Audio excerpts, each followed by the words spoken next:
Hello, hello. Ron Callis here with another episode of Automation Unplugged. Today is, what is today? Today is Wednesday, August 26th, and it is a little bit after 12:30, so I'm coming to you on time, and I'm going to jump over to Facebook just to make sure and see if we are in fact streaming correctly here. So stand by for that. Let me see here. Let's see. Do I see that we are streaming?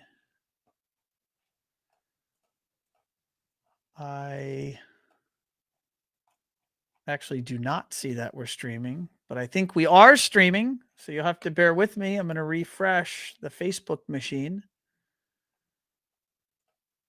And now I see that we're streaming. All right. Well, today is going to be episode 134. And we have a special guest today. We have the man behind the curtain here at One Firefly. And he is the yin to my yang in terms of helping me run the business. And when we were looking at inventory and different members of the people here at One Firefly that had been on the show, I want to say, and I'll have to verify this, but I think John, my director of products, been on the show. I think Kelly, my director of content and soon to be director of digital marketing, has been on. Kendall, our head of web and soon to be director of digital media, has been on. And we realized Taylor had not been on the show. So we're like, Taylor, no more hiding, my man. You got to come out there and go through the interview process and have fun. And he said, yeah, I was waiting for you to ask me. So we're like, oops. So Allison and Stephanie and I circled up with Taylor, and he said he's happy to be on the show. So without further ado, let me go ahead and bring him in, and we'll get started. Hello, Taylor. How are you, sir? Doing just fine. Thanks for having me on. Yeah, man. I see you're wearing the uniform. I'm representing well, definitely. There you go. Now, Taylor, officially, just for those that are watching and maybe don't know you, what is your role and responsibilities here at One Firefly, and where are you coming to us from? Sure. So I'm coming to you from you live from Fort Lauderdale. I am the Vice President of Operations and Finance here at One Firefly, and I've been with the company just over 7 years now. I think you just hit your anniversary, didn't you? Just this sure summer. did, yeah. Time flies. You're having fun. Does it feel like 7 years, or does it feel like 20 years? Yeah, most of the time it feels like 7 years, but there are times it feels longer than others. But it's been an awesome ride. Really, really cool.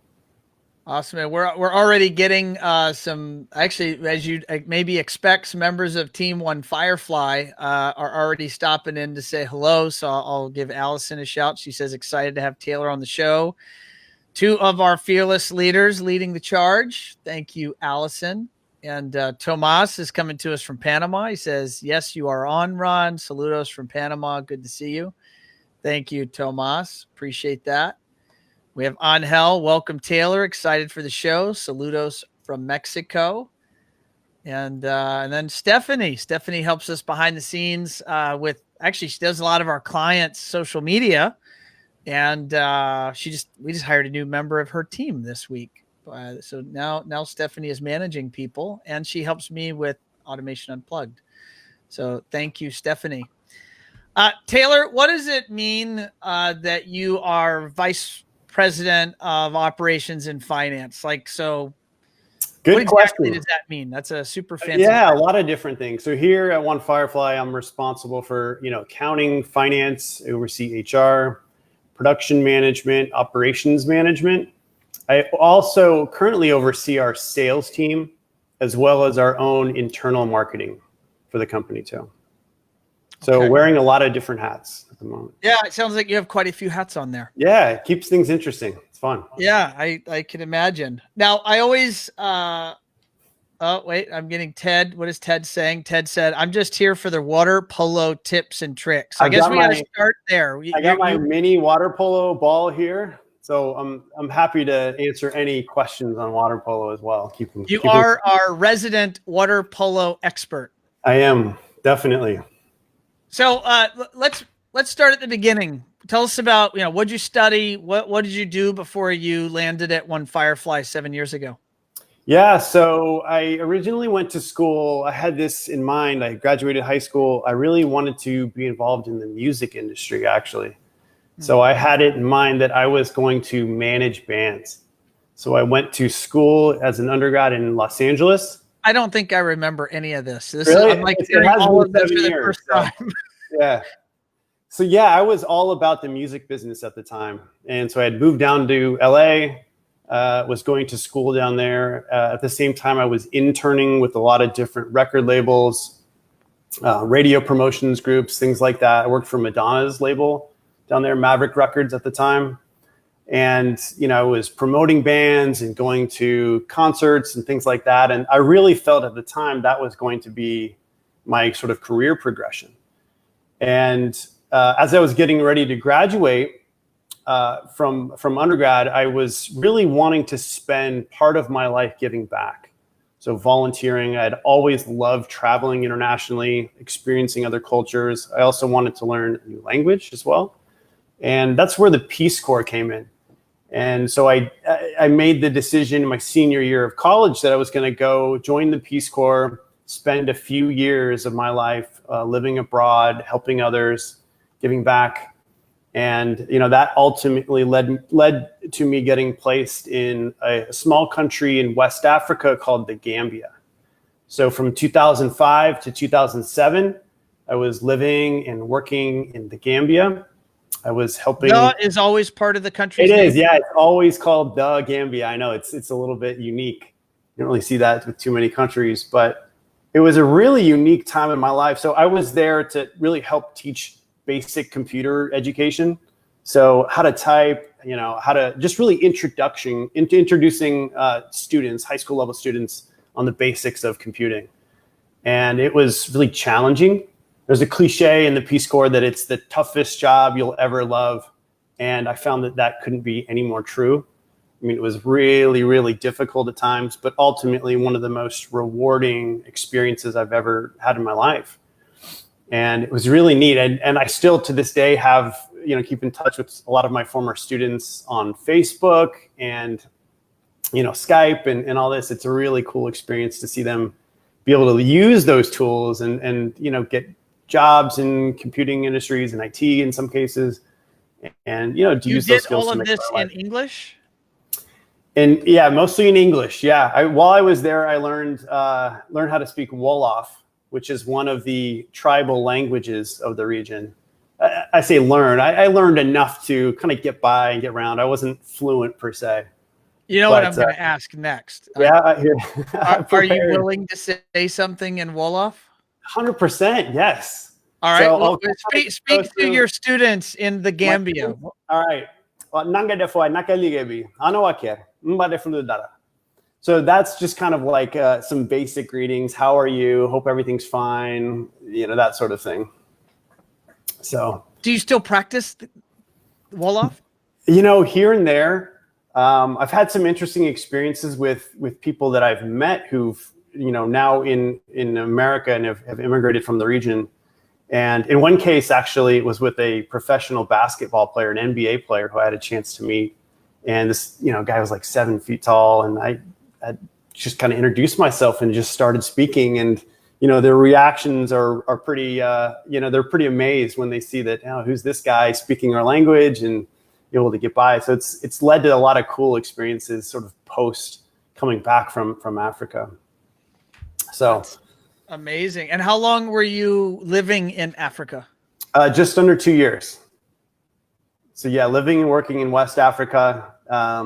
Most of the time I was stationed in the city, but we did spend some time out in the villages as well. So living in mud huts, no electricity, no running water.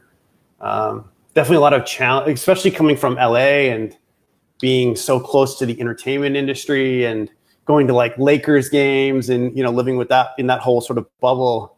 And then all of a sudden you're out in the middle of nowhere and, looking at scorpions and snakes just living on the ground. And what did you eat? A lot of ground millet. Certainly in the villages, a lot of ground millet.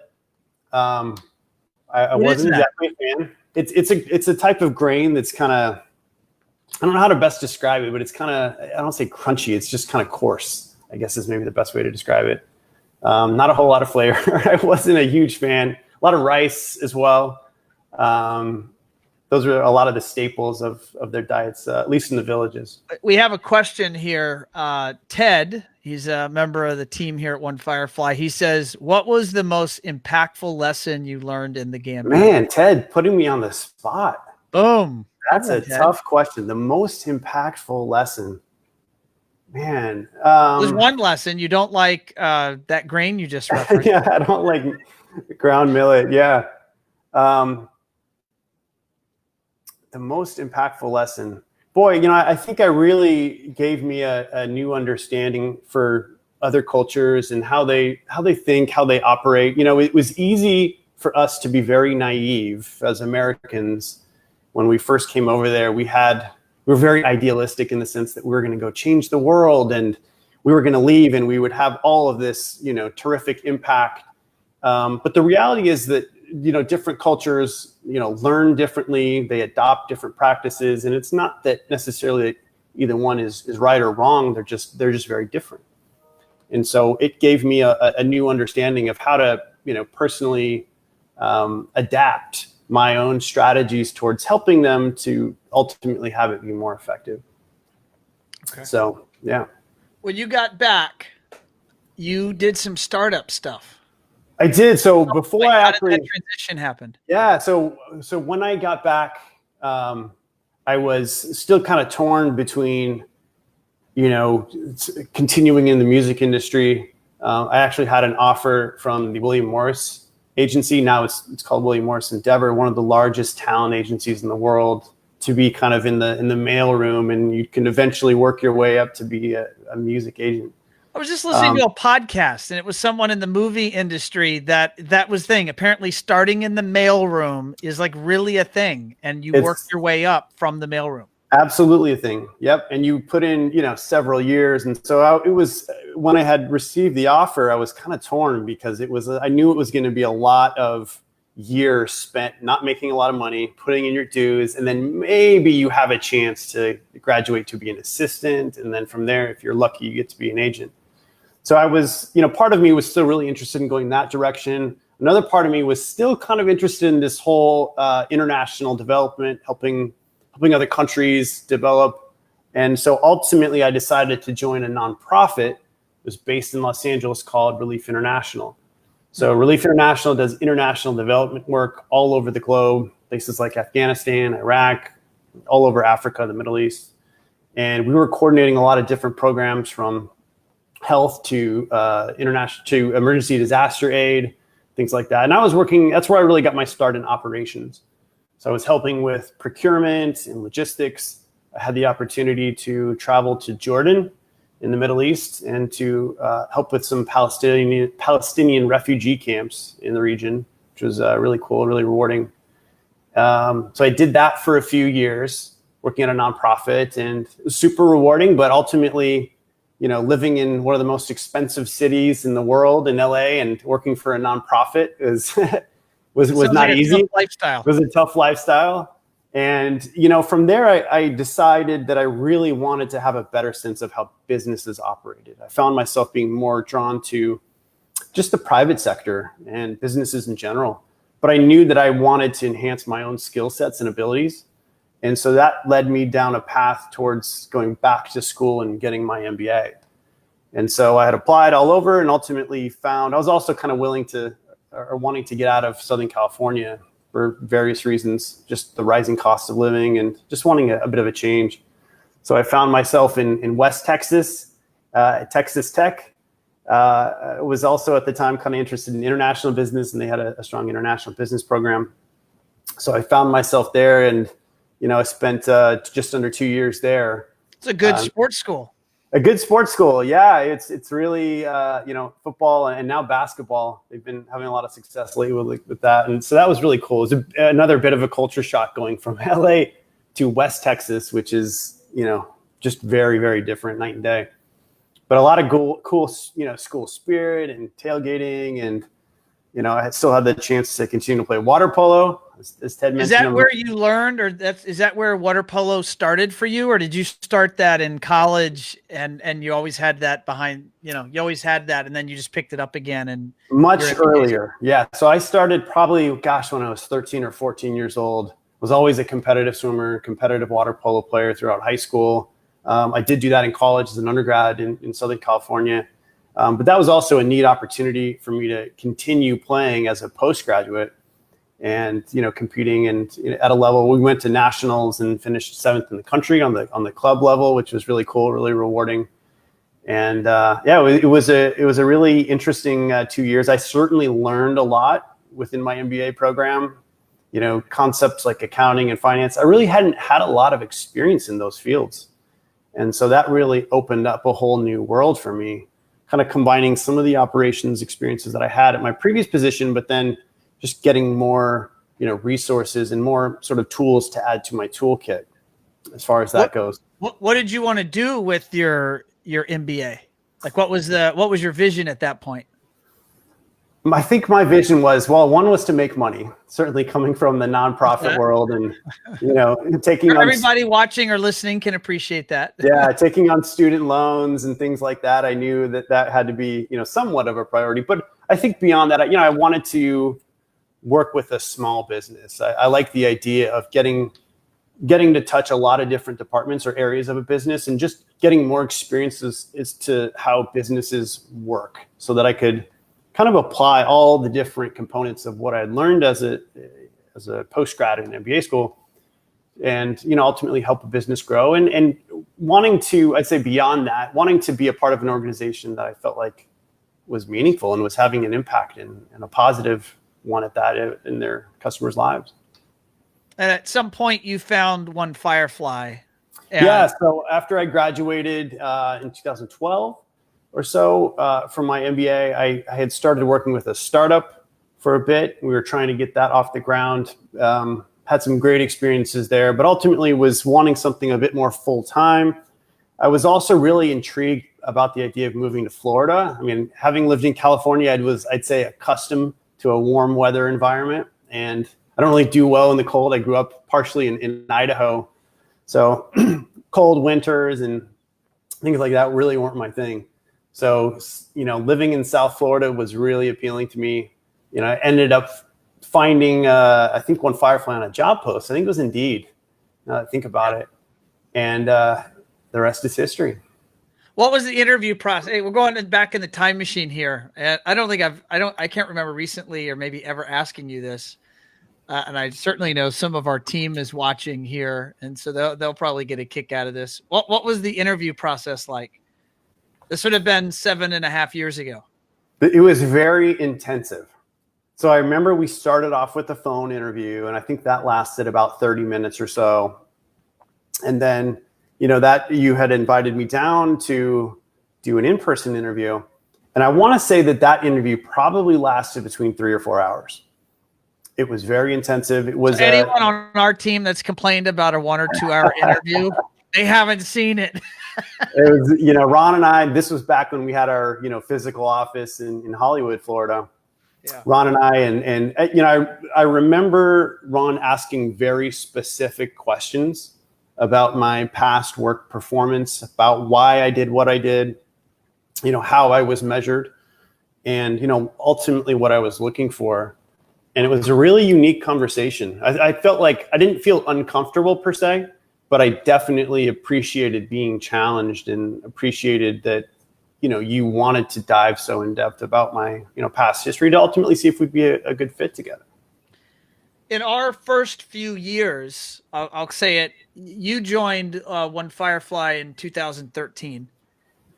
I want to say I started that hiring process maybe in March or April of 13, and you ultimately joined us in August of 13. Mm-hmm.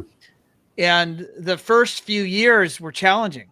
Not for you, but for the business in general. There were a lot of lessons we were buying.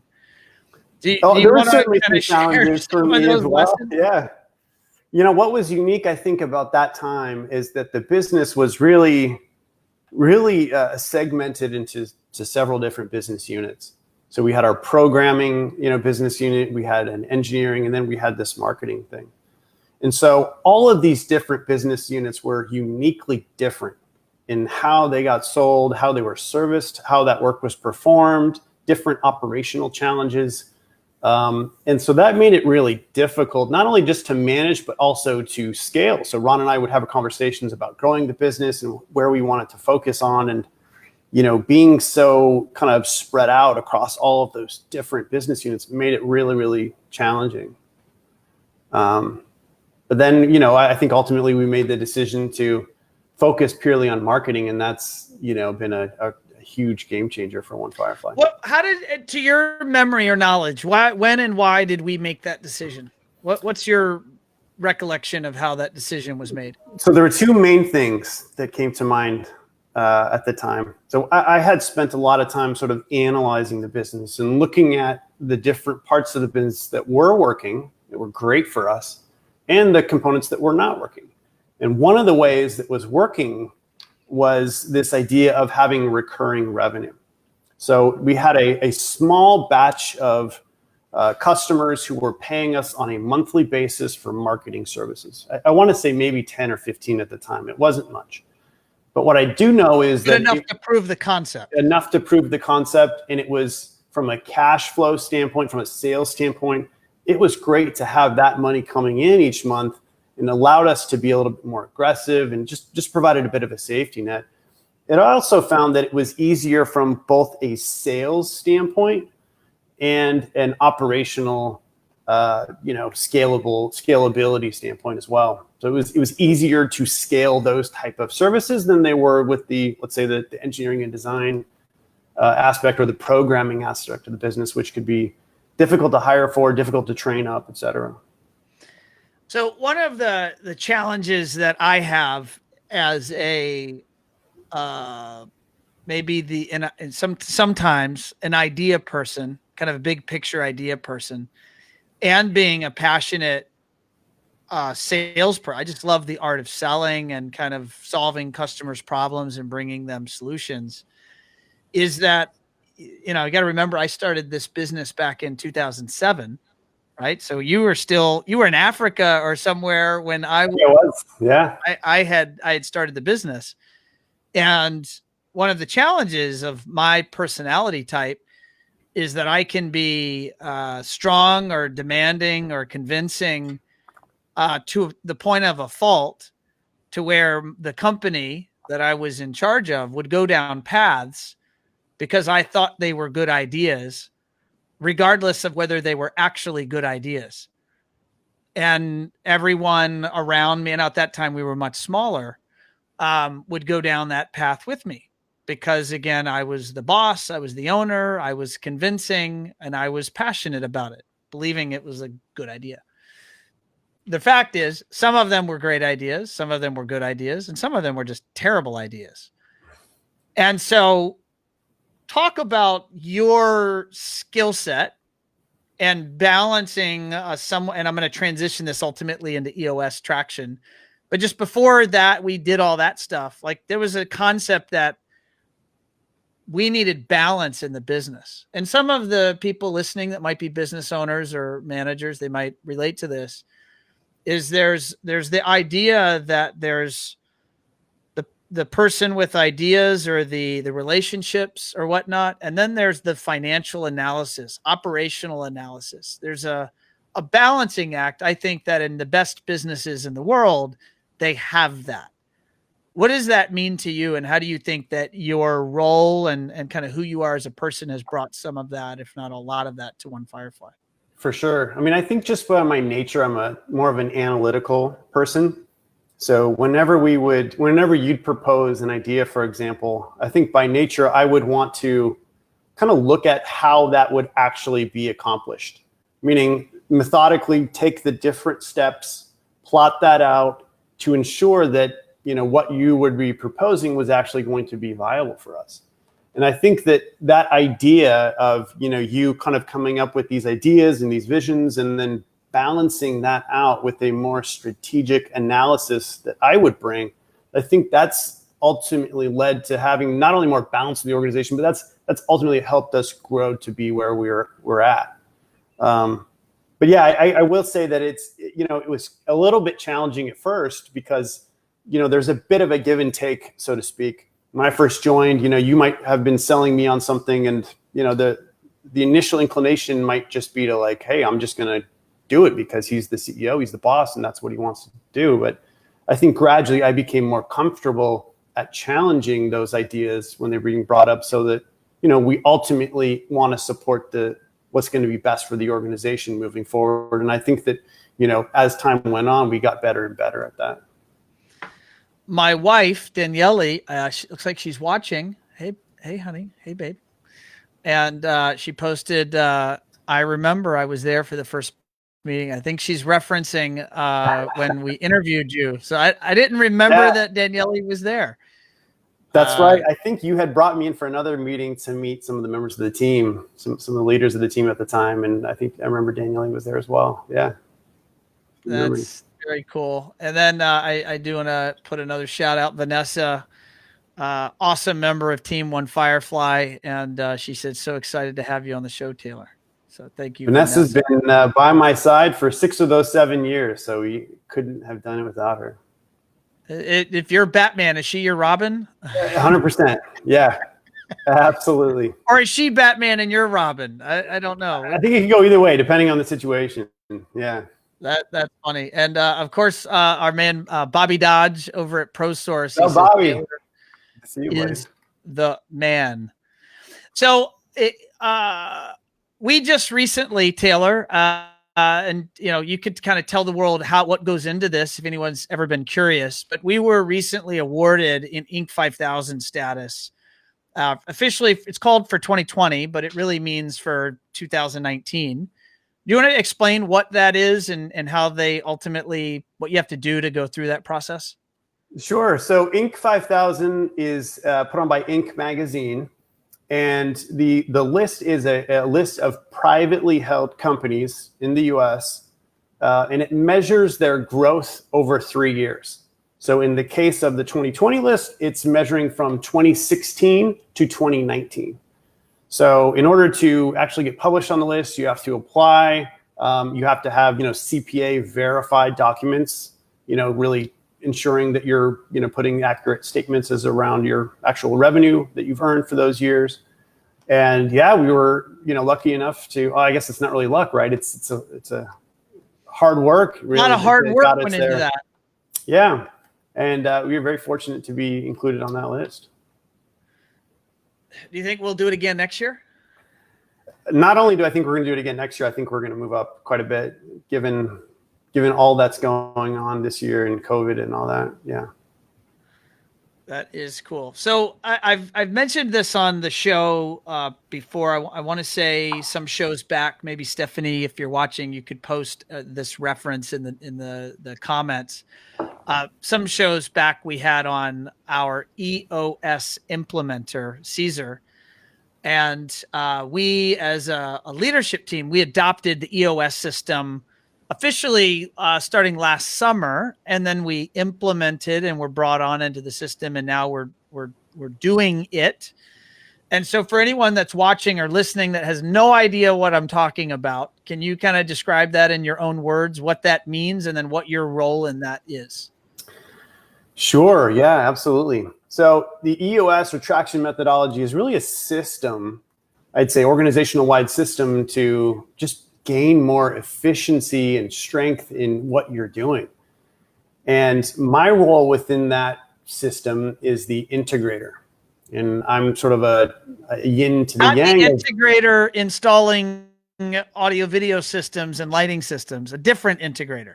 That's right. Yeah, really in charge of integrating the EOS system in a organizationally across the the business.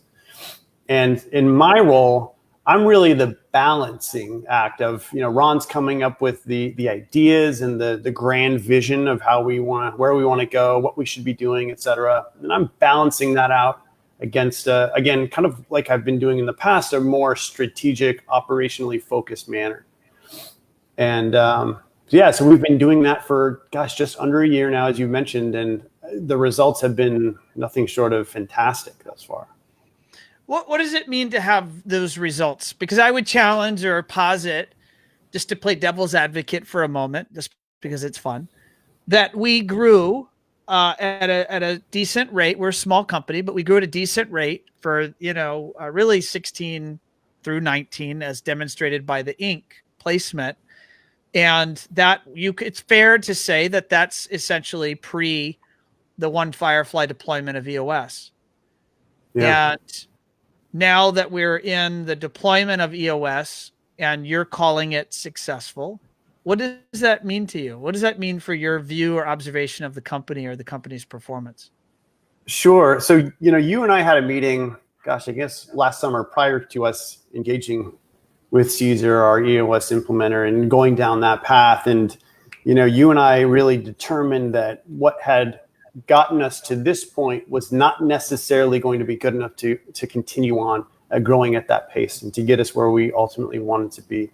So we knew that if we were going to continue to get better and better, we needed to make some strategic changes. And one of the ways that I feel that EOS has been so successful for us thus far is ensuring that everybody is rowing in the same direction, so to speak. Meaning that all of our objectives and focuses are aligned together. Everyone knows what we're doing, why we're doing it, what we are focusing on a quarterly basis. We call those different rocks or different projects, and that we're not getting, distracted by the sort of shiny ball syndrome, right? There's a thing out here that we could take on, but we're not going to do that because we've decided collectively that this is the system we're going to use and this is what we're going to focus on. And I think doing so and having a method to hold each other accountable, that's created a lot of traction, for lack of a better term. And we're starting to see that come in the form of enhanced results across the organization. So better cohesion with teams, just better interaction between departments, and just a better experience for not only our clients but our employees as well. What are maybe one or two things in the EOS world that we've been implementing here that you think have made the biggest impact or most memorable for you as really enabling us to continue this growth and success? Certainly what comes top of mind are our L10 meetings. And for those of you who may not be familiar with the US system, an L10 meeting is really a very structured way of conducting a meeting. So these meetings happen across the organization. So our leadership team does one, but also our different departments have their own L10 meetings now as well. And we start off by reviewing our scorecards. We then kind of dive in from everything from a to-do list, checking in on each other's rocks or projects. And ultimately, we have some dedicated time to solve challenges or issues that are outstanding. And having that sort of structure to the meetings and having everybody on the same page with how we're going to implement and conduct those meetings has been a game changer for us. In the past, I felt that sometimes we had productive meetings and sometimes they kind of just meandered off into all different directions that were really not as productive as they could be. So this has been a way of keeping us more focused across the organization, and you can start to see the results. So as we, start completing rocks or different projects that we're working on, we have an accountability each week, and we go over that, and we can start to see who's completed what, if they're on track, if they're off track, and just so that everybody's aligned and on the same page. It's been a real game changer. Anyone that's listening, there might be a business owner. They likely do not run or operate a marketing agency, and they might run an integration agency. They might run a rep firm. They might run, a flower shop. Who knows? Does this concept of an L10 apply, or does the bigger picture of EOS, does it apply to them, or is it for certain types of businesses? It could really be for any type of business. Prior to us embarking down this EOS path, I personally had spoken to several different business owners in all types of industries. So lawyers, I think there's some accountants, CPAs, who had implemented EOS in the past. And I was really curious to see what their experience would be, because I felt, to a certain degree that the challenges we were facing perhaps had a lot to do with us as a marketing agency and were less perhaps applicable to other types of industries or other types of businesses. But I did not find that to be the case once I spoke to these business owners, and once we ended up implementing EOS as well. This is really a cool system for any type of business. How's One Firefly doing here in 2020, COVID year? Fortunately, the COVID year is proving to be one of our better years. And not a lot of businesses can say that, but just sort of the nature of what has been happening, I think, has led to a stronger demand for marketing services, particularly with small businesses. And, we've just been fortunate enough that was what we offered, and we're, at the right place and right time. And as a result, we're continuing on our path to growing 30 to 40% year over year. Amen. Your mouth to God's ears.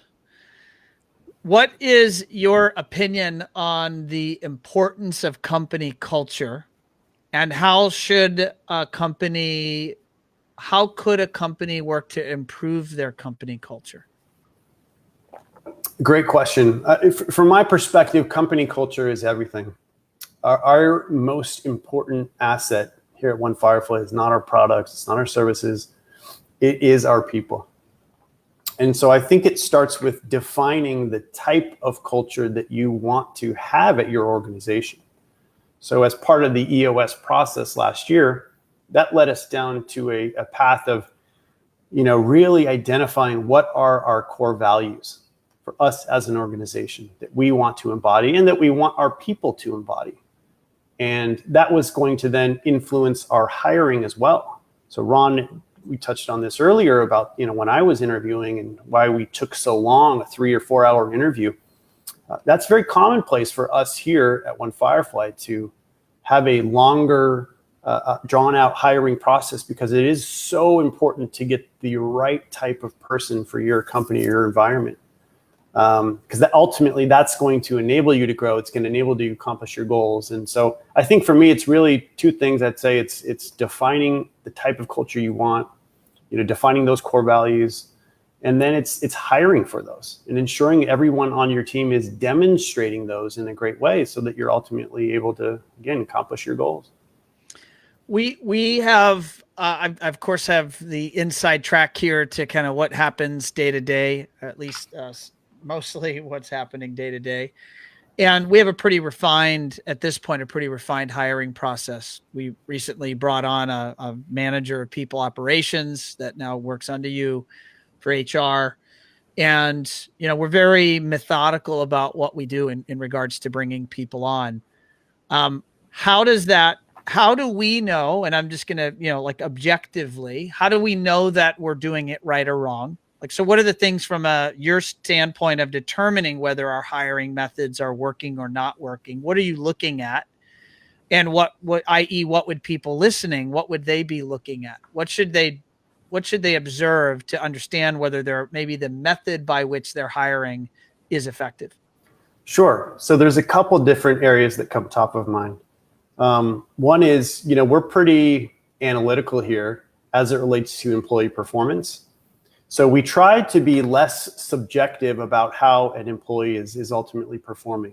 After they've gone through their training period, et cetera, they're onboarded, we'll know very specifically, what KPIs they are being held to, what their goals are, and how they are tracking to those KPIs or goals.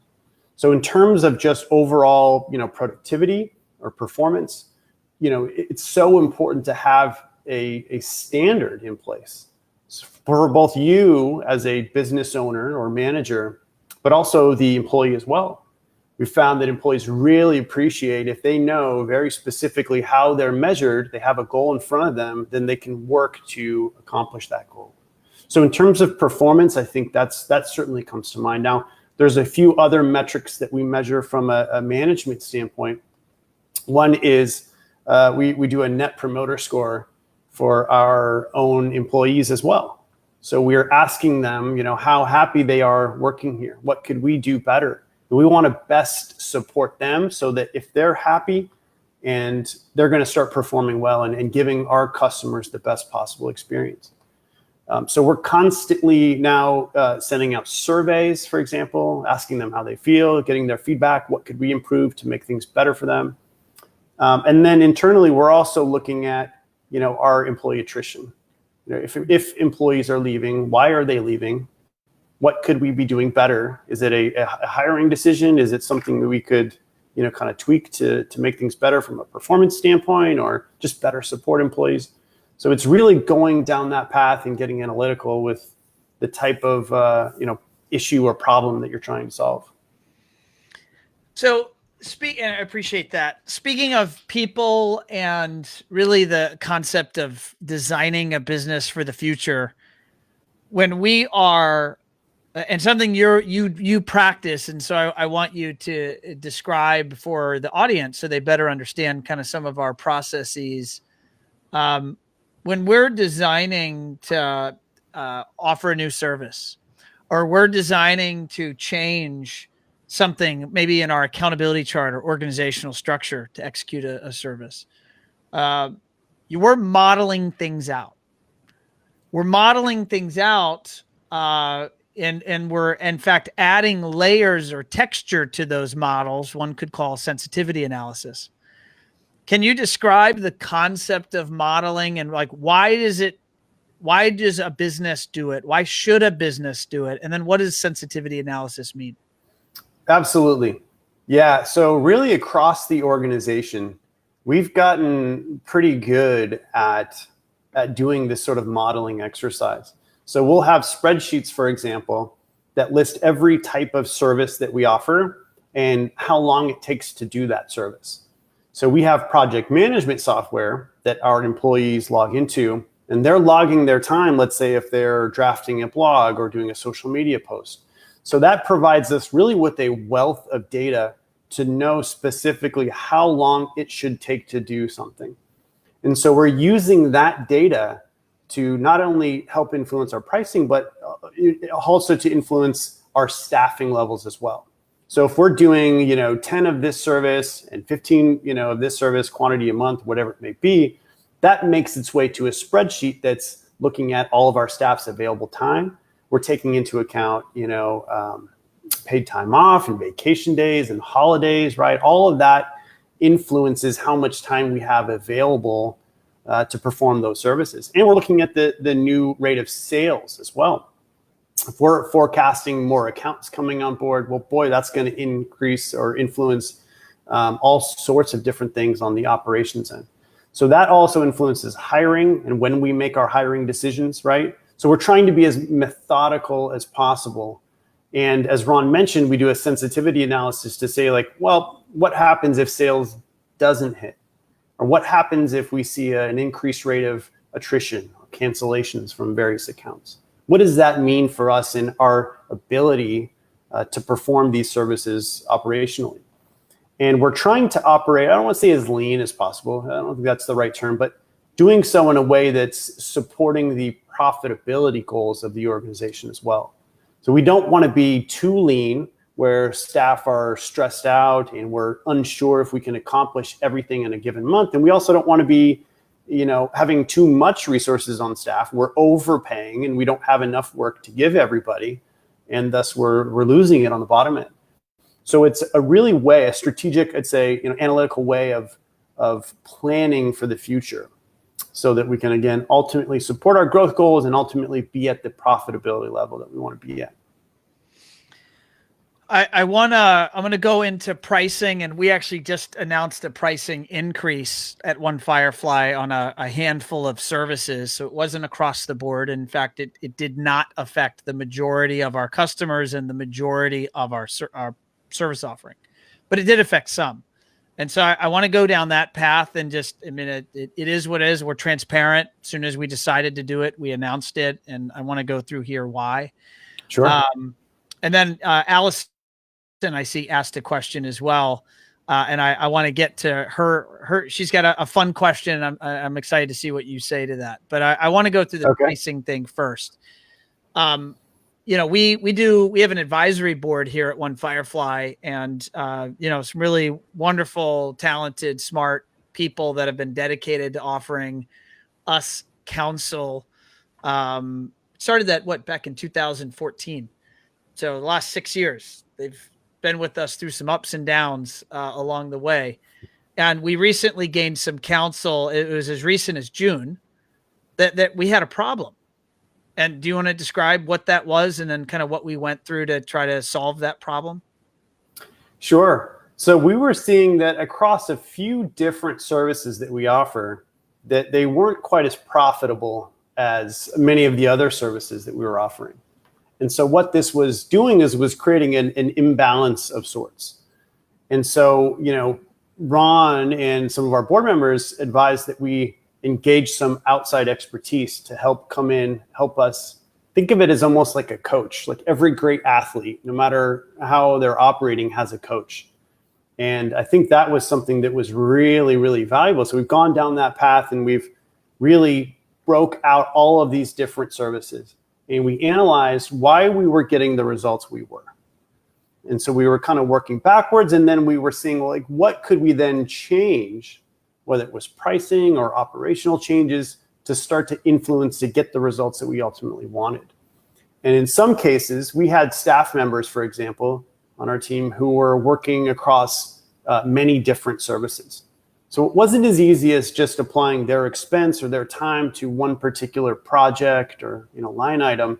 It really had to be modeled out in a very strategic way that allowed us to properly analyze how to best scale those services and to ensure that they were all as profitable as possible.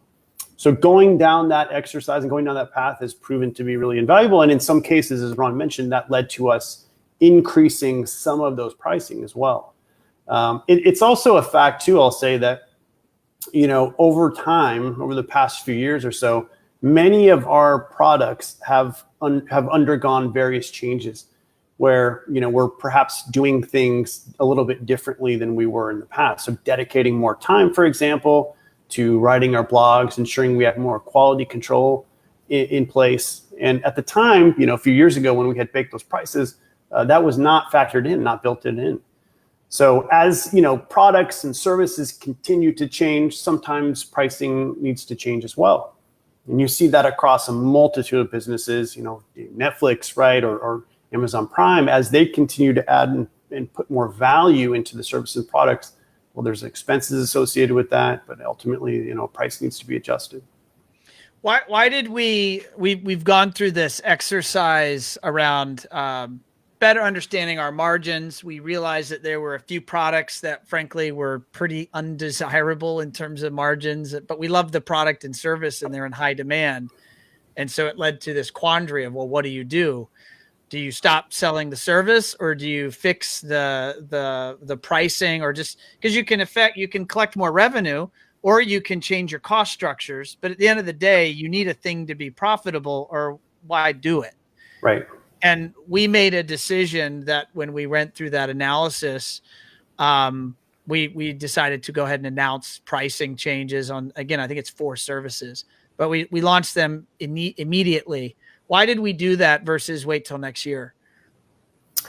Sure. One is that if you've identified a problem, if you have a hole in your boat, so to speak, you don't wait until, the water starts filling up and then try to, solve the problem.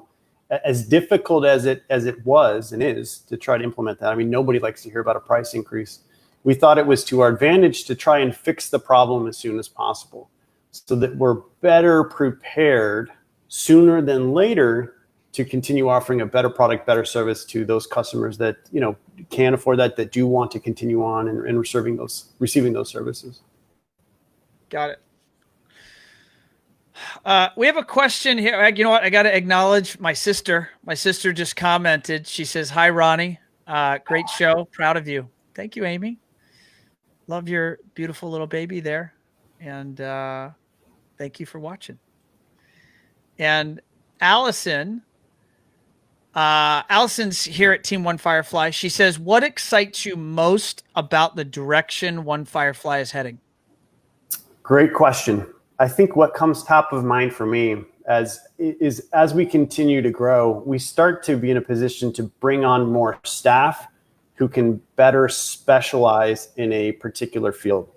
So, and I'll give you an example. So as we've continued to grow, many of us have worn many different hats and are doing many different things across the organization.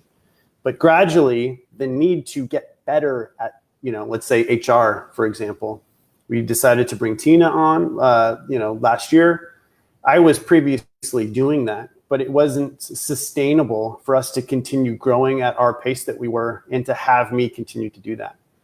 But by hiring somebody and taking that off my plate, we've gained a bit more of a superpower, somebody who can come in, who specializes that, loves doing that, and can help take us to the next level.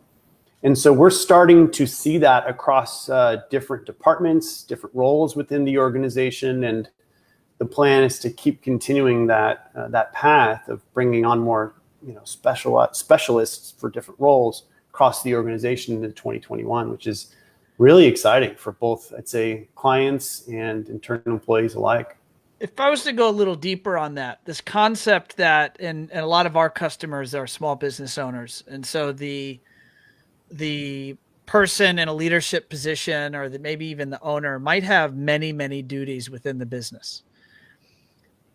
How do you think about, or you could perhaps say, how do we think about whether someone should continue to carry on those multiple hats? So if you think of an organizational structure, and in the EOS system, we call that an accountability chart. And you might have multiple positions on that accountability chart. You might have the same person, if you just look at your business today, their name might be on different jobs within the company, right? Just maybe a fraction of their time. How do we think about whether that should persist, and or when to bring someone in to do that particular role, to specialize or focus? Yeah, so from my perspective, it's really, an analysis about what is the opportunity cost, so to speak, of you continuing to do that versus bringing somebody else on board. I think for most people, there's probably one or two things that they're probably great at or could continue to be excellent at versus doing a few different things at, let's say, good or passable level. So for us, it's kind of peeling back those layers and saying, well, boy, if I could focus all of my time in this one effort, what could the organization gain as a result? I mean, we hear that from time to time from customers or prospects when talking about marketing, and they might say, I could do my own blogs. And maybe they could actually, but the question is that the best use of your time? Whereas, you could be spending time selling or developing your business or helping to grow your business and ultimately accomplish your goals. So really, I think going down that analysis and looking at the different areas of the business, the different needs, and ultimately what, you're best at and what you want to be doing. Doing that for us as an organization, I'd say, has been invaluable. How do you keep yourself organized? Great question. So for me, are you organized? I'd like to think so. I think being more operationally focused, I'm big into spreadsheets as well. So I'm in and out of spreadsheets. My Outlook calendar, I'm blocking off time very strategically based on, what needs to be done and when. And honestly, our L10 meetings and our scorecards that we're keeping up to date is another great way that we're holding not only myself accountable, but others as well. All of that's, I'd say, been great. I want to close on this concept of work-life balance. We work really hard here at One Firefly. Every person in every role is out there working hard for themselves, working hard for the customer, working hard for the company. And you're no different in that respect. How do you balance the work and maintaining a quality of life outside of work? Great question. For me, I think it's so important to take time off to work on my own mental health, whether it's meditating, just having some quiet time where I'm not being pulled or distracted. that's proven invaluable for me to ensure that I'm operating at a very high level during the week when I am actually working. Physically, and I work out all the time. I'm playing water polo. I'm swimming. At that aspect of being an athlete is something that's always important. So I make that a priority. Part of my day is dedicated to that, and I do my best to not let that slip, because I know that by doing so, everything else in my life is going to be enhanced as a result. So I think all of that, I'd say structuring my days a two as well. I try to, block off different time to focus on different things. And I also realize that, growth and performance is not always linear. So just like if you're, working out or competing, there are some days you just don't have it. And that's okay. Not forcing yourself and trying to think, well, man, why am I not doing as well as I am?